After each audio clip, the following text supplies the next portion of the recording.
ہم غریبوں کے آقا پہ بے حد درود۔ الحمد للہ رب العالمین والصلاة والسلام علی سید الانبیاء والمرسلین وعلی آلہ واصحابہ اجمعین۔ بسم اللہ الرحمن الرحیم۔ ہر عظیم مشن کا ایک آغاز ہوتا ہے اور ایک تکمیل بھی۔ ہم نے رسول اللہ صلی اللہ علیہ وسلم کی حیات مبارکہ کے مختلف مراحل دیکھے، مکہ کی آزمائشیں، مدینہ کی جدوجہد، غزوات، صلح، فتح اور دعوت کا پھیلاؤ۔ اب ہم اس مقام پر پہنچ چکے ہیں جہاں ایک عظیم ذمہ داری پوری ہو چکی تھی، دین مکمل ہو چکا تھا اور اللہ کے محبوب صلی اللہ علیہ وسلم کو اپنے رب کی طرف لوٹنے کا وقت قریب آ چکا تھا۔ آج کے سبق میں ہم ان آخری لمحات کا تذکرہ کریں گے جب آپ صلی اللہ علیہ وسلم نے رفیق اعلیٰ کو اختیار فرمایا اور امت کے لیے ہمیشہ کے لیے ایسا ورثہ چھوڑ گئے جو قیامت تک زندہ رہے گا۔ جب دین کا پیغام مکمل ہو گیا اور عرب میں اسلام مضبوط ہو گیا تو رسول اللہ صلی اللہ علیہ وسلم کے انداز، باتوں اور حالات سے ہی یہ محسوس ہونے لگا کہ اب آپ صلی اللہ علیہ وسلم اس دنیا کو الوداع کہنے والے ہیں۔ آپ صلی اللہ علیہ وسلم کی گفتگو اور طرز عمل میں ایسی نشانیاں ظاہر ہونے لگیں جن سے معلوم ہوتا تھا کہ آپ صلی اللہ علیہ وسلم کی دنیاوی زندگی کا وقت اختتام کے قریب ہے۔ جیسے آپ صلی اللہ علیہ وسلم نے رمضان 10 ہجری میں 20 دن اعتکاف فرمایا، جبکہ ہمیشہ 10 دن ہی اعتکاف فرمایا کرتے تھے۔ پھر حضرت جبرائیل علیہ السلام نے آپ صلی اللہ علیہ وسلم کو اس سال 2 مرتبہ قرآن کا دور کرایا، جبکہ ہر سال ایک ہی مرتبہ دور کرایا کرتے تھے۔ آپ صلی اللہ علیہ وسلم نے حجۃ الوداع میں فرمایا، مجھے معلوم نہیں شاید میں اس سال کے بعد اپنے اس مقام پر تم لوگوں سے کبھی نہ مل سکوں۔ اسی طرح جمرات العقبہ کے پاس فرمایا، مجھ سے اپنے حج کے اعمال سیکھ لو کیونکہ میں اس سال کے بعد غالباً حج نہ کر سکوں۔ آپ صلی اللہ علیہ وسلم پر ایام تشریق کے درمیان میں سورہ نصر نازل ہوئی اور اس سے آپ صلی اللہ علیہ وسلم نے سمجھ لیا کہ اب دنیا سے روانگی کا وقت آن پہنچا ہے۔ سفر کے شروع کے دنوں میں آپ صلی اللہ علیہ وسلم دامن احد میں تشریف لے گئے اور شہداء کے لیے اس طرح دعا فرمائی گویا زندوں اور مردوں سے رخصت ہو رہے ہیں۔ پھر واپس آ کر ممبر پر فرمایا کہ میں تمہارا امیر کارواں ہوں اور تم پر گواہ ہوں، باخدا میں اس وقت اپنا حوض یعنی حوض کوثر دیکھ رہا ہوں۔ مجھے زمین اور زمین کے خزانوں کی کنجیاں عطا کی گئی ہیں، اور باخدا مجھے یہ خوف نہیں کہ تم میرے بعد شرک کرو گے، بلکہ اندیشہ اس کا ہے کہ تم دنیا کے طلبگار ہو جاؤ گے اور اس میں باہم مقابلہ کرو گے۔ ایک روز نصف رات کو آپ صلی اللہ علیہ وسلم بقیع تشریف لے گئے اور اہل بقیع کے لیے دعائے مغفرت کی اور فرمایا، اے قبر والو تم پر سلام، لوگ جس حال میں ہیں اس کے مقابل تمہیں وہ حال مبارک ہو جس میں تم ہو۔ فتنے تاریک رات کے ٹکڑوں کی طرح ایک کے پیچھے ایک چلے آ رہے ہیں، اور بعد والا پہلے والے سے زیادہ برا ہے۔ اس کے بعد یہ کہہ کر اہل قبور کو بشارت دی کہ ہم بھی تم سے آ ملنے والے ہیں۔ سفر کے آخر میں 29 صفر کو رسول اللہ صلی اللہ علیہ وسلم ایک جنازے میں بقیع تشریف لے گئے اور واپسی پر راستے ہی میں درد سر شروع ہو گیا اور حرارت اتنی تیز ہو گئی کہ سر پر بندھی ہوئی پٹی کے اوپر سے محسوس کی جانے لگی۔ یہ مرض الموت کا آغاز تھا۔ آپ صلی اللہ علیہ وسلم نے اسی حالت مرض میں 11 دن نماز پڑھائی۔ مرض کی کل مدت 13 یا 14 دن تھی۔ رسول صلی اللہ علیہ وسلم کی طبیعت روز بروز بوجھل ہوتی جا رہی تھی۔ اسی دوران آپ صلی اللہ علیہ وسلم ازواج مطہرات سے پوچھتے رہتے تھے کہ میں کل کہاں رہوں گا۔ اس سوال سے آپ کا جو مقصد تھا ازواج مطہرات اسے سمجھ گئیں، چنانچہ انہوں نے اجازت دے دی کہ آپ صلی اللہ علیہ وسلم جہاں چاہیں رہیں۔ اس کے بعد آپ صلی اللہ علیہ وسلم حضرت عائشہ رضی اللہ عنہا کے مکان میں منتقل ہو گئے۔ منتقل ہوتے ہوئے حضرت فضل بن عباس اور علی بن ابی طالب رضی اللہ عنہما کا سہارا لے کر درمیان میں چل رہے تھے۔ سر پر پٹی بندھی تھی اور پاؤں زمین پر گھسٹ رہے تھے۔ اسی کیفیت کے ساتھ آپ صلی اللہ علیہ وسلم حضرت عائشہ کے مکان میں تشریف لائے اور پھر حیات مبارکہ کا آخری ہفتہ وہیں گزارا۔ حضرت عائشہ آپ صلی اللہ علیہ وسلم سے حفظ کی ہوئی دعائیں پڑھ کر آپ صلی اللہ علیہ وسلم پر درم کرتی تھیں اور برکت کی امید میں آپ کا ہاتھ آپ صلی اللہ علیہ وسلم کی جسم مبارک پر پھیرتی رہتی تھیں۔ یہاں پر ایک بات منشن کرنا ضروری ہے جو کہ نبی صلی اللہ علیہ وسلم کے مرض الموت سے ریلیٹڈ ہے، کہ خیبر میں ایک عورت نے نبی صلی اللہ علیہ وسلم کو زہر دینے کی کوشش کی تھی، لیکن نبی صلی اللہ علیہ وسلم سمجھ گئے تھے کہ یہ زہر ہے اس میں ملا ہوا، اور نبی صلی اللہ علیہ وسلم کے ساتھ ایک صحابی بھی تھے اور انہوں نے وہ لیکن پورا کھا لیا تھا۔ اس کے بعد نبی صلی اللہ علیہ وسلم نے حجامہ کروایا کہ زہر کے جو اثرات ہیں وہ ہٹ جائیں، لیکن پھر بھی اس زہر کی وجہ سے نبی صلی اللہ علیہ وسلم کو آخری وقت تک تکلیف محسوس ہوتی تھی۔ صحیح بخاری میں ایک حدیث ہے کہ نبی کریم صلی اللہ علیہ وسلم اپنے مرض الوفات میں فرماتے تھے کہ خیبر میں زہر آلود لقمہ جو میں نے اپنے منہ میں رکھ لیا تھا اس کی تکلیف آج بھی میں محسوس کرتا ہوں، ایسا معلوم ہوتا ہے کہ میری شہرک اس زہر کی تکلیف سے کٹ جائے گی۔ وفات سے 5 دن پہلے بدھ کو جسم کی حرارت میں مزید شدت آ گئی، جس کی وجہ سے تکلیف بھی بڑھ گئی اور غشی طاری ہو گئی۔ آپ صلی اللہ علیہ وسلم نے فرمایا، مجھ پر مختلف کنوؤں کا پانی بہاؤ تاکہ میں لوگوں کے پاس جا کر وصیت کر سکوں، اور اس کی تکمیل کی گئی اور آپ صلی اللہ علیہ وسلم کے اوپر پانی ڈالا گیا۔ آپ صلی اللہ علیہ وسلم نے کچھ بہتر محسوس کیا تو مسجد میں تشریف لے گئے، سر پر پٹی بندھی ہوئی تھی، ممبر پر گئے اور بیٹھ کر خطبہ دیا۔ صحابہ کرام ارد گرد جمع تھے۔ فرمایا، یہود و نصارہ پر اللہ کی لعنت کہ انہوں نے اپنے انبیاء کی قبروں کو مساجد بنایا، اور ایک روایت میں ہے، یہود و نصارہ پر اللہ کی مار کہ انہوں نے اپنے انبیاء کی قبروں کو مسجد بنا لیا۔ آپ صلی اللہ علیہ وسلم نے یہ بھی فرمایا کہ تم لوگ میری قبر کو بت نہ بنانا کہ اس کی پوجا کی جائے۔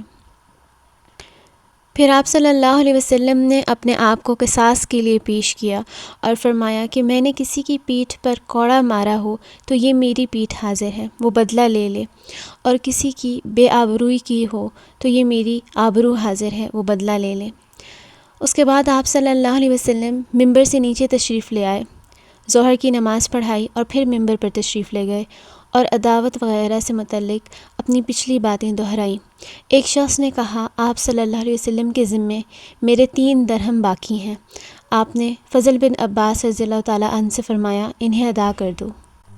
اس کے بعد آپ صلی اللہ علیہ وسلم نے فرمایا، ایک بندے کو اللہ نے اختیار دیا کہ وہ یا تو دنیا کی چمک دمک اور زیب و زینت میں سے جو کچھ چاہے اللہ اسے دے دے، یا اللہ کے پاس جو کچھ ہے اسے اختیار کر لے، تو اس بندے نے اللہ کے پاس والی چیز کو اختیار کر لیا۔ ابو سعید خدری رضی اللہ عنہ کا بیان ہے کہ یہ بات سن کر حضرت ابو بکر رضی اللہ عنہ رونے لگے اور فرمایا، ہم اپنے ماں باپ سمیت آپ صلی اللہ علیہ وسلم پر قربان۔ اس پر ہمیں تعجب ہوا اور لوگوں نے کہا کہ حضرت ابو بکر صدیق کو دیکھو، رسول اللہ تو ایک بندے کے بارے میں بتا رہے ہیں، اور حضرت ابو بکر کہہ رہے ہیں کہ ہم اپنے ماں باپ کے ساتھ آپ پر قربان۔ لیکن چند دن بعد یہ بات واضح ہو چکی کہ جس بندے کو اختیار دیا گیا تھا وہ خود رسول اللہ صلی اللہ علیہ وسلم تھے۔ پھر رسول اللہ صلی اللہ علیہ وسلم نے فرمایا، مجھ پر اپنی رفاقت اور مال میں سب سے زیادہ صاحب احسان ابو بکر ہیں، اور اگر میں اپنے رب کے علاوہ کسی اور کو خلیل بناتا تو ابو بکر کو خلیل بناتا، لیکن ان کے ساتھ اسلام کی اخوت و محبت کا تعلق ہے۔ وصال سے 4 دن پہلے جمعرات کو جب آپ صلی اللہ علیہ وسلم سخت تکلیف سے دوچار تھے تو فرمایا کہ لاؤ میں تمہیں ایک تحریر لکھ دوں جس کے بعد تم لوگ کبھی گمراہ نہ ہوگے۔ اس وقت گھر میں کئی آدمی تھے جن میں حضرت عمر رضی اللہ عنہ بھی تھے۔ انہوں نے کہا کہ آپ صلی اللہ علیہ وسلم پر تکلیف کا غلبہ ہے اور تمہارے پاس قرآن ہے، بس اللہ کی یہ کتاب تمہارے لیے کافی ہے۔ اس پر گھر کے اندر موجود لوگوں میں اختلاف پڑ گیا اور وہ جھگڑنے لگے۔ کوئی کہہ رہا تھا لاؤ رسول اللہ صلی اللہ علیہ وسلم لکھ دیں، اور کوئی وہی کہہ رہا تھا جو حضرت عمر کہہ رہے تھے۔ اس طرح لوگوں نے جب زیادہ شور کیا اور اختلاف کیا تو رسول اللہ صلی اللہ علیہ وسلم نے فرمایا کہ میرے پاس سے اٹھ جاؤ۔ رسول صلی اللہ علیہ وسلم مرض کی شدت کے باوجود اس دن تک یعنی وصال سے 4 دن پہلے تک تمام نمازیں خود ہی پڑھایا کرتے تھے۔ اس روز بھی مغرب کی نماز آپ ہی نے پڑھائی، لیکن عشاء کے وقت مرض کی شدت اتنی بڑھ گئی کہ مسجد میں جانے کی طاقت نہ رہی۔ حضرت عائشہ رضی اللہ عنہا کا بیان ہے کہ نبی صلی اللہ علیہ وسلم نے دریافت فرمایا کہ کیا لوگوں نے نماز پڑھ لی؟ ہم نے کہا نہیں یا رسول اللہ، سب آپ کا انتظار کر رہے ہیں۔ آپ صلی اللہ علیہ وسلم نے فرمایا میرے لیے پانی رکھو۔ ہم نے ایسا ہی کیا۔ آپ نے غسل فرمایا اور اس کے بعد اٹھنا چاہا لیکن آپ پر غشی طاری ہو گئی۔ پھر جب بہتر ہوئے تو آپ نے پھر دریافت کیا کیا لوگوں نے نماز پڑھ لی؟ ہم نے کہا نہیں یا رسول اللہ، سب آپ کا انتظار کر رہے ہیں۔ اس کے بعد دوبارہ وہی بات پیش آئی جو پہلے تھی۔ آپ نے پھر غسل فرمایا، اٹھنا چاہا لیکن آپ صلی اللہ علیہ وسلم پر غشی طاری ہو گئے۔ بالآخر آپ صلی اللہ علیہ وسلم نے حضرت ابوبکر رضی اللہ عنہ کو کہلوا بھیجا کہ وہ لوگوں کو نماز پڑھائیں، اور حضرت ابوبکر نے ان ایام میں نماز پڑھائی۔ وصال سے 1 یا 2 دن پہلے نبی کریم صلی اللہ علیہ وسلم کی طبیعت تھوڑی بہتر ہوئی تو 2 آدمیوں کے درمیان چل کر ظہر کی نماز کے لیے تشریف لائے۔ اس وقت حضرت ابوبکر رضی اللہ عنہ صحابہ کرام کو نماز پڑھا رہے تھے۔ وہ آپ کو دیکھ کر پیچھے ہٹنے لگے۔ آپ صلی اللہ علیہ وسلم نے اشارہ فرمایا کہ پیچھے نہ ہٹیں اور لانے والوں سے فرمایا کہ مجھے ان کے پاس بٹھا دو۔ آپ صلی اللہ علیہ وسلم کو حضرت ابوبکر کی بائیں بٹھا دیا گیا۔ اس کے بعد ابوبکر رسول اللہ صلی اللہ علیہ وسلم کی نماز کی اقتدا کر رہے تھے اور صحابہ کرام کو تکبیر سنا رہے تھے۔ وفات سے 1 دن پہلے نبی صلی اللہ علیہ وسلم نے اپنے تمام غلاموں کو آزاد کر دیا اور پاس 7 دینار تھے، انہیں صدقہ کر دیا، اپنے ہتھیار مسلمانوں کو ہبہ فرما دیے۔ اب ہم دیکھتے ہیں حیات مبارکہ کا آخری دن۔ حضرت انس رضی اللہ عنہ کا بیان ہے کہ پیر کے دن مسلمان نماز فجر میں مصروف تھے اور حضرت ابوبکر رضی اللہ عنہ امامت فرما رہے تھے کہ اچانک رسول اللہ نے حضرت عائشہ کی حجرے کا پردہ ہٹایا اور صحابہ کرام پر جو صفے باندھے نماز میں مصروف تھے نظر ڈالی اور پھر تبسم فرمایا۔ ادھر حضرت ابوبکر تھوڑا سا پیچھے ہٹے کہ صف میں جا ملے۔ انہوں نے سمجھا کہ رسول اللہ نماز کے لیے تشریف لانا چاہتے ہیں۔ حضرت انس رضی اللہ عنہ کا بیان ہے کہ رسول اللہ صلی اللہ علیہ وسلم کے اس اچانک ظہور سے مسلمان اس قدر خوش ہوئے کہ چاہتے تھے کہ نماز کے اندر ہی، یعنی نماز میں ہی آپ کی مزاج پرسی کے لیے نماز توڑ دیں، لیکن رسول اللہ صلی اللہ علیہ وسلم نے اپنے ہاتھ سے اشارہ فرمایا کہ اپنی نماز پوری کر لو۔ پھر حجرے کے اندر تشریف لے گئے اور پردہ گرا لیا۔ اس کے بعد رسول اللہ صلی اللہ علیہ وسلم پر کسی دوسری نماز کا وقت نہیں آیا، اور جب چاشت کا وقت پہنچا تو آپ نے اپنی صاحبزادی حضرت فاطمہ رضی اللہ عنہا کو بلایا اور ان سے کچھ سرگوشی کی۔ وہ رونے لگیں اور آپ نے انہیں پھر بلایا اور کچھ سرگوشی کی تو ہنسنے لگیں۔ حضرت عائشہ کا بیان ہے کہ بعد میں ہم نے دریافت کیا تو انہوں نے بتایا کہ پہلی بار نبی صلی اللہ علیہ وسلم نے مجھ سے سرگوشی کرتے ہوئے بتایا کہ آپ صلی اللہ علیہ وسلم اسی مرض میں وفات پا جائیں گے، اس لیے میں روئی۔ پھر آپ نے مجھ سے سرگوشی کرتے ہوئے بتایا کہ آپ کے اہل و عیال میں سب سے پہلے میں آپ کے پیچھے جاؤں گی، اس پر میں ہنسی۔ نبی صلی اللہ علیہ وسلم نے حضرت فاطمہ کو یہ بشارت بھی دی کہ آپ ساری خواتین عالم کی سیدہ یعنی سردار ہیں۔ اس وقت رسول اللہ جس شدید کرب سے دوچار تھے اسے دیکھ کر حضرت فاطمہ بے ساختہ پکار اٹھیں، ہائے ابا جان کی تکلیف۔ آپ نے فرمایا تمہارے ابا پر آج کے بعد کوئی تکلیف نہیں۔ آپ صلی اللہ علیہ وسلم نے حسن و حسین رضی اللہ عنہما کو بلا کر چوما اور ان کے بارے میں خیر کی وصیت فرمائی۔ ازواج مطہرات کو بلایا، انہیں نصیحت کی، اور لمحہ بلمحہ تکلیف بڑھتی جا رہی تھی اور اس زہر کا اثر بھی ظاہر ہونا شروع ہو گیا جسے آپ صلی اللہ علیہ وسلم کو خیبر میں کھلایا گیا تھا۔ آپ نے صحابہ کرام کو بھی وصیت فرمایا الصلاۃ الصلاۃ وما ملکت ایمانکم، نماز نماز اور تمہارے زیر دست یعنی لونڈی غلام۔ آپ نے یہ الفاظ کئی بار دہرائے۔ پھر نزع کی حالت شروع ہو گئی اور حضرت عائشہ نے آپ صلی اللہ علیہ وسلم کی اپنے اوپر ٹیک لگوا دی، اور ان کا بیان ہے کہ اللہ کی ایک نعمت مجھ پر یہ ہے کہ رسول اللہ نے میرے گھر میں میری باری کے دن میرے سینے سے ٹیک لگائے ہوئے وفات پائی، اور آپ صلی اللہ علیہ وسلم کی موت کے وقت اللہ نے میرا لعاب اور آپ کا لعاب اکٹھا کر دیا۔ ہوا یہ کہ عبد الرحمن بن ابی بکر آپ کے پاس تشریف لائے، ان کے ہاتھ میں مسواک تھی۔ رسول اللہ صلی اللہ علیہ وسلم حضرت عائشہ سے ٹیک لگائے ہوئے تھے۔ حضرت عائشہ نے دیکھا کہ آپ مسواک کی طرف دیکھ رہے ہیں تو حضرت عائشہ سمجھ گئیں کہ آپ مسواک چاہتے ہیں۔ حضرت عائشہ نے آپ صلی اللہ علیہ وسلم سے پوچھا کہ آپ کے لیے لے لوں، تو آپ نے سر کے اشارے سے فرمایا کہ ہاں۔ حضرت عائشہ نے مسواک نرم کر کے نبی صلی اللہ علیہ وسلم کو دی اور آپ نے اچھی طرح مسواک کی۔ آپ صلی اللہ علیہ وسلم کے سامنے کٹورے میں پانی تھا۔ آپ پانی میں دونوں ہاتھ ڈال کر چہرہ پونچھتے جاتے تھے اور فرماتے جاتے تھے لا الہ الا اللہ، اللہ کے سوا کوئی معبود نہیں، موت کے لیے سختیاں ہیں۔ مسواک سے فارغ ہوتے ہی آپ صلی اللہ علیہ وسلم نے ہاتھ یا انگلی اٹھائی اور نگاہ چھت کی طرف بلند کی اور دونوں ہونٹوں پر کچھ حرکت ہوئی۔ حضرت عائشہ رضی اللہ عنہا نے کان لگایا تو آپ فرما رہے تھے ان انبیاء، صدیقین، شہداء اور صالحین کے ہمراہ جنہیں تو نے انعام سے نوازا، اے اللہ مجھے بخش دے، مجھ پر رحم کر اور مجھے رفیق اعلیٰ میں پہنچا دے، اے اللہ رفیق اعلیٰ۔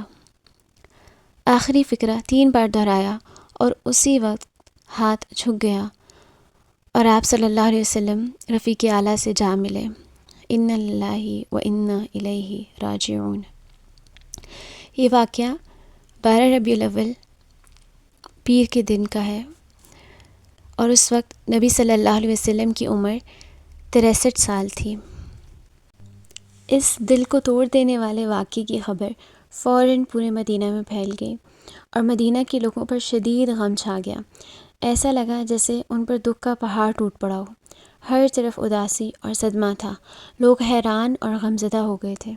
حضرت انس رضی اللہ عنہ کا بیان ہے کہ جس دن رسول اللہ ہمارے یہاں تشریف لائے اس سے بہتر اور تابناک دن میں نے کبھی نہیں دیکھا، اور جس دن رسول اللہ صلی اللہ علیہ وسلم نے وفات پائی اس سے زیادہ تاریک دن بھی میں نے کبھی نہیں دیکھا۔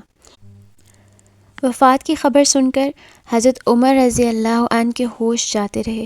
انہوں نے کھڑے ہو کر کہنا شروع کیا کہ کچھ منافقین سمجھتے ہیں کہ رسول اللہ کی وفات ہو گئی، لیکن حقیقت یہ ہے کہ رسول اللہ کی وفات نہیں ہوئی، بلکہ آپ اپنے رب کے پاس تشریف لے گئے ہیں، جس طرح موسیٰ علیہ السلام تشریف لے گئے تھے اور اپنی قوم سے 40 رات غائب رہ کر ان کے پاس پھر واپس آ گئے تھے۔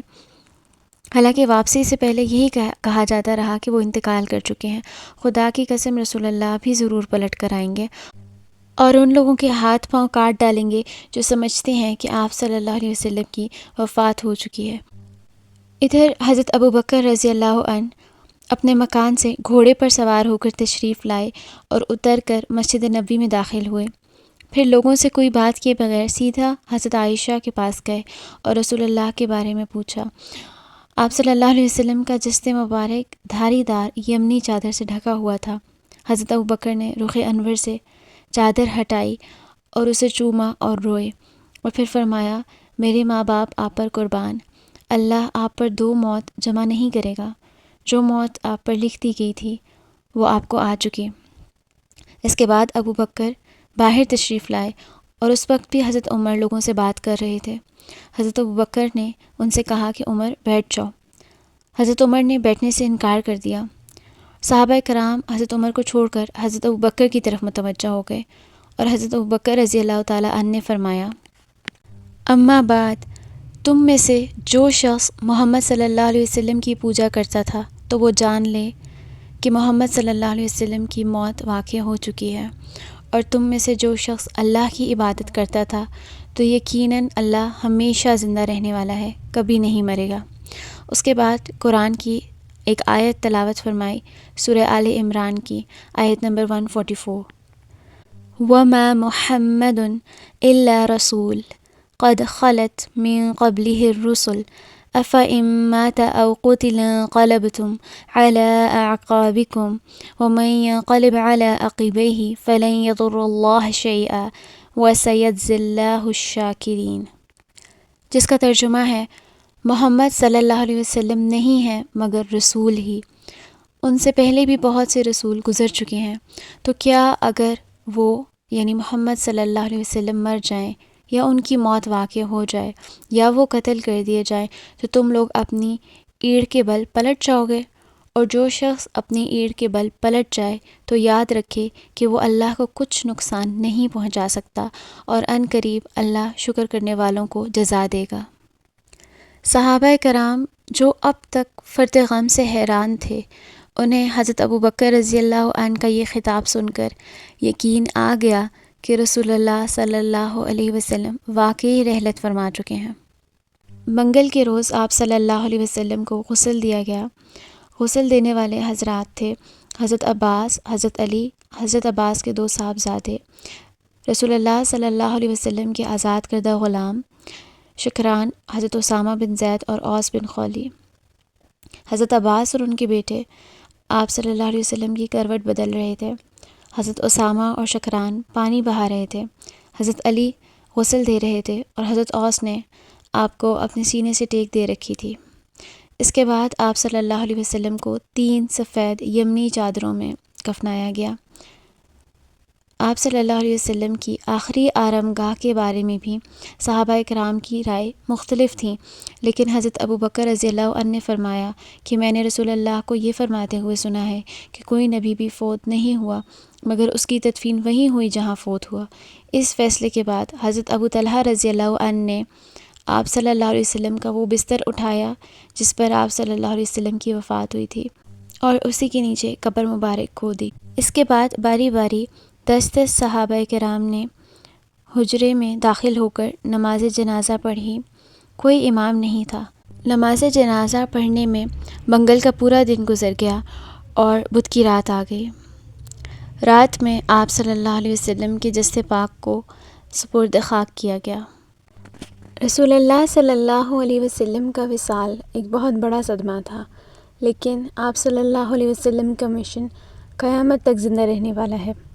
اب یہ امت کی ذمہ داری ہے کہ وہ اس امانت کو سنبھالے اور دین کو زندہ رکھے اور اپنے کردار سے آپ صلی اللہ علیہ وسلم کی تعلیمات کا عملی نمونہ بنے۔ نبی کریم صلی اللہ علیہ وسلم ایسے اخلاق و اوصاف کے مالک تھے کہ جس کا اثر یہ تھا کہ دل آپ کی تعظیم اور قدر و منزلت کے جذبات سے خود بخود لبریز ہو جاتے تھے۔ آپ کی حفاظت اور تکریم میں لوگوں نے ایسی جانثاری کا ثبوت دیا کہ جس کی مثال دنیا کی کسی اور شخصیت کے سلسلے میں پیش نہیں کی جا سکتی۔ آپ صلی اللہ علیہ وسلم کے رفقا اس حد تک آپ سے محبت کرتے تھے کہ انہیں گوارا نہ تھا کہ آپ کو خراش تک آ جائے، بے شک اس کے لیے ان کی گردنیں ہی کیوں نہ کاٹ دی جائیں۔ اس طرح کی محبت کی وجہ یہی تھی کہ عادتاً جن کمالات پر جان چھڑکی جاتی ہے ان کمالات سے جس قدر حصہ آپ صلی اللہ علیہ وسلم کو عطا ہوا تھا کسی اور انسان کو نہیں ملا۔ نبی صلی اللہ علیہ وسلم فصاحت و بلاغت میں ممتاز تھے۔ بردباری، قوت برداشت، قدرت پا کر بھی درگزر کرنا اور مشکلات پر صبر ایسے اوصاف تھے جن کے ذریعے اللہ تعالیٰ نے آپ صلی اللہ علیہ وسلم کی تربیت کی تھی۔ ہر حلیم و بردبار کی کوئی نہ کوئی لغزش اور کوئی نہ کوئی زبان کی بے احتیاطی جانی جاتی ہے، مگر نبی صلی اللہ علیہ وسلم کی بلندی کا کردار کا عالم یہ تھا کہ آپ کے خلاف دشمنوں کی ایذا رسانی اور بدمعاشوں کی خودسری اور زیادتی جس قدر بڑھتی گئی، آپ صلی اللہ علیہ وسلم کے صبر اور حلم میں اتنا ہی اضافہ ہوتا گیا۔ حضرت عائشہ رضی اللہ عنہا فرماتی ہیں کہ رسول اللہ صلی اللہ علیہ وسلم کو جب بھی 2 کاموں کے درمیان اختیار دیا جاتا تو آپ وہی کام اختیار فرماتے جو آسان ہوتا، جب تک کہ وہ گناہ کا کام نہ ہوتا۔ اگر گناہ کا کام ہوتا تو آپ سب سے بڑھ کر اس سے دور رہتے۔ آپ نے کبھی اپنے نفس کے لیے انتقام نہیں لیا، البتہ اگر اللہ کی حرمت چاک کی جاتی تو آپ اللہ کے لیے انتقام لیتے۔ آپ صلی اللہ علیہ وسلم سب سے بڑھ کر غیظ و غضب سے دور تھے اور سب سے جلد راضی ہو جاتے تھے۔ کرم کا وصف ایسا تھا کہ اس کا اندازہ ہی نہیں کیا جا سکتا۔ بہادری اور دلیری میں بھی آپ کا مقام سب سے بلند اور معروف تھا۔ آپ صلی اللہ علیہ وسلم سب سے زیادہ بہادر تھے۔ نہایت مشکل موقعوں پر بھی جب اچھے بہادروں کے پاؤں اکھڑ گئے، آپ صلی اللہ علیہ وسلم اپنی جگہ برقرار رہے اور پیچھے ہٹنے کے بجائے آگے ہی بڑھتے گئے۔ آپ صلی اللہ علیہ وسلم سب سے زیادہ حیادار تھے۔ ابو سعید خدری رضی اللہ عنہ فرماتے ہیں کہ آپ صلی اللہ علیہ وسلم پردہ نشین کنواری عورت سے بھی زیادہ حیادار تھے۔ جب آپ کو کوئی بات ناگوار گزرتی تو چہرے سے پتہ لگ جاتا اور اپنی نظریں کسی کے چہرے پر گاڑتے نہ تھے، نگاہیں ہمیشہ پست رکھتے تھے۔ آپ صلی اللہ علیہ وسلم سب سے زیادہ عادل، پاک دامن اور صادق تھے اور اس کا اعتراف آپ صلی اللہ علیہ وسلم کے دوست اور دشمن سب کو ہے۔ نبوت سے پہلے آپ صلی اللہ علیہ وسلم کو امین کہا جاتا تھا، اور دور جہالیت میں بھی آپ کے پاس فیصلے کے لیے مقدمات لائے جاتے تھے۔ جامع ترمذی میں حضرت علی سے مروی ہے کہ ایک بار ابو جہل نے آپ صلی اللہ علیہ وسلم سے کہا کہ ہم آپ کو جھوٹا نہیں کہتے، البتہ آپ جو کچھ لے کر آئے ہیں اسے جھٹلاتے ہیں۔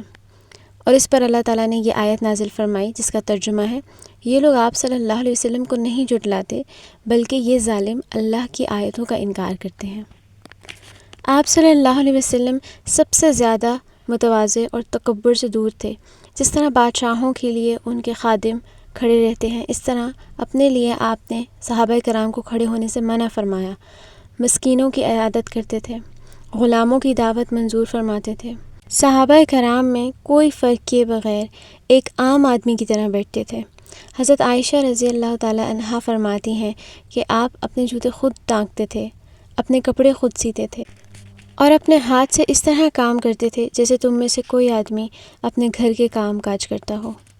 آپ صلی اللہ علیہ وسلم سب سے بڑھ کر عہد کی پابندی اور صلہ رحمی فرماتے تھے، لوگوں کے ساتھ سب سے زیادہ شفقت اور رحم سے پیش آتے تھے۔ آپ صلی اللہ علیہ وسلم کا اخلاق سب سے زیادہ کشادہ تھا، عادتاً فحش گوئی نہیں کرتے تھے، اور نہ ہی بے تکلف فحش کہتے تھے، نہ لعنت کرتے تھے، نہ بازار میں چیختے چلاتے تھے، اور نہ ہی برائی کا بدلہ برائی سے دیتے تھے بلکہ معافی اور درگزر سے کام لیتے۔ کسی کو اپنے پیچھے چلتا ہوا نہیں چھوڑتے تھے، اپنے خادم کا کام خود ہی کر دیتے تھے، اور کبھی اپنے خادم کو اف نہیں کہا، نہ اس پر کسی کام کے نہ کرنے پر اس کو کچھ کہا۔ مسکینوں سے محبت کرتے تھے، ان کے ساتھ اٹھتے بیٹھتے، ان کے جنازوں میں حاضر ہوتے، کسی فقیر کو حقیر نہیں سمجھتے تھے۔ ایک بار آپ صلی اللہ علیہ وسلم سفر میں تھے کہ ایک بکری کاٹنے اور پکانے کا مشورہ ہوا۔ ایک نے کہا کہ ذبح کرنا میرے ذمے ہے، دوسرے نے کہا کھال اتارنا میرے ذمے ہے، تیسرے نے کہا کہ پکانا میرے ذمے۔ تو نبی صلی اللہ علیہ وسلم نے فرمایا ایندھن کی لکڑیاں جمع کرنا میرے ذمے۔ تو صحابہ نے عرض کیا کہ ہم آپ کا کام کر دیں گے۔ آپ نے فرمایا میں جانتا ہوں کہ تم لوگ میرا کام کر دو گے، لیکن میں پسند نہیں کرتا کہ تم پر امتیاز حاصل کروں، کیونکہ اللہ اپنے بندے کی یہ حرکت ناپسند کرتا ہے کہ اپنے آپ کو اپنے رفقا میں ممتاز سمجھے۔ اس کے بعد آپ صلی اللہ علیہ وسلم نے اٹھ کر لکڑیاں جمع فرمائیں۔ آپ صلی اللہ علیہ وسلم اٹھتے بیٹھتے اللہ کا ذکر ضرور فرماتے، اور کہیں بھی جگہ متعین نہیں کرتے تھے، یعنی اپنے لیے کوئی امتیازی جگہ مقرر نہیں کرتے تھے۔ جب قوم کے پاس پہنچتے تو مجلس میں جہاں جگہ مل جاتی بیٹھ جاتے، اور اسی کا حکم بھی فرماتے تھے۔ سب اہل مجلس پر برابر توجہ فرماتے، حتیٰ کہ کوئی یہ محسوس نہیں کرتا تھا کہ کوئی شخص آپ کے نزدیک اس سے زیادہ باعزت ہے۔ کوئی کسی ضرورت سے آپ صلی اللہ علیہ وسلم کے پاس بیٹھتا یا کھڑا ہوتا تو آپ اتنے صبر کے ساتھ اس کے لیے رکے رہتے کہ وہ خود ہی واپس ہوتا۔ کوئی کسی ضرورت کا سوال کر دیتا تو آپ اسے عطا کیے بغیر یا اچھی بات کہے بغیر واپس نہیں فرماتے۔ آپ صلی اللہ علیہ وسلم نے 3 باتوں سے اپنے نفس کو محفوظ رکھا، ریا سے، کسی چیز کی کثرت سے، اور لا یعنی بات سے۔ اور 3 باتوں سے لوگوں کو محفوظ رکھا، یعنی آپ صلی اللہ علیہ وسلم کسی کی مذمت نہیں کرتے تھے، کسی کو آر نہیں دلاتے تھے، اور کسی کی عیب جوئی نہیں کرتے تھے۔ آپ صلی اللہ علیہ وسلم وہی بات زبان پر لاتے تھے جس میں ثواب کی امید ہوتی۔ ان ساری باتوں کا نچوڑ یہ کہ نبی صلی اللہ علیہ وسلم بے نظیر صفات اور کمالات سے آراستہ تھے۔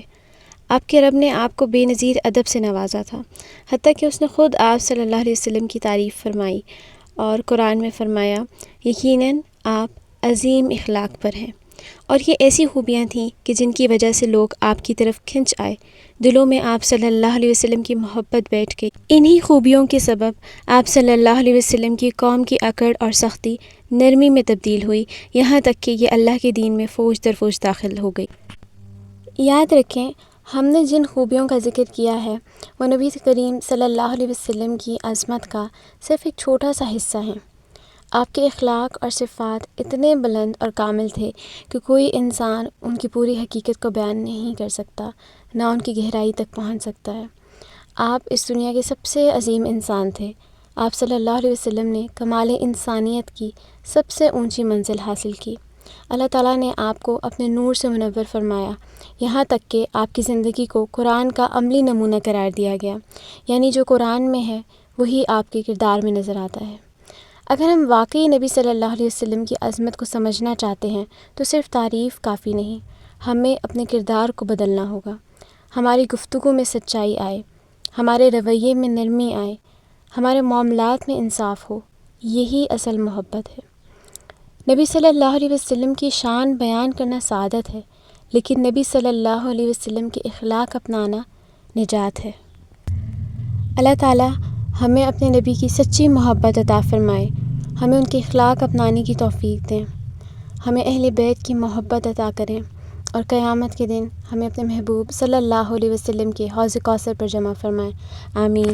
اللہم صلی علی محمد وعلی آل محمد کما صلیت علی ابراہیم وعلی آل ابراہیم انک حمید مجید۔ اللہم بارک علی محمد وعلی آل محمد کما بارکت علی ابراہیم وعلی آل ابراہیم انک حمید مجید۔ الحمد للہ الذی بنعمتہ تتم الصالحات۔ تمام تعریفیں اس اللہ کے لیے ہیں جس کی نعمت اور توفیق سے یہ سفر مکمل ہوا۔ یہ سیرت کا سفر صرف ایک کورس نہیں تھا، بلکہ دلوں کی اصلاح اور محبت رسول کو تازہ کرنے کا ذریعہ تھا۔ اگر اس میں کوئی خیر، روشنی یا ہدایت کی جھلک ہے تو وہ سب اللہ تعالیٰ کی عطا ہے، اور اگر کہیں کوئی کمی، غلطی یا کوتاہی رہ گئی ہو تو وہ میری طرف سے ہے۔ اللہ تعالیٰ اس معمولی سی کوشش کو اپنی بارگاہ میں قبول فرمائے اور اسے ہمارے لیے صدقہ جاریہ بنائے، اور ہمیں سیرت نبی صلی اللہ علیہ وسلم پر چلنے کی توفیق عطا فرمائے، آمین۔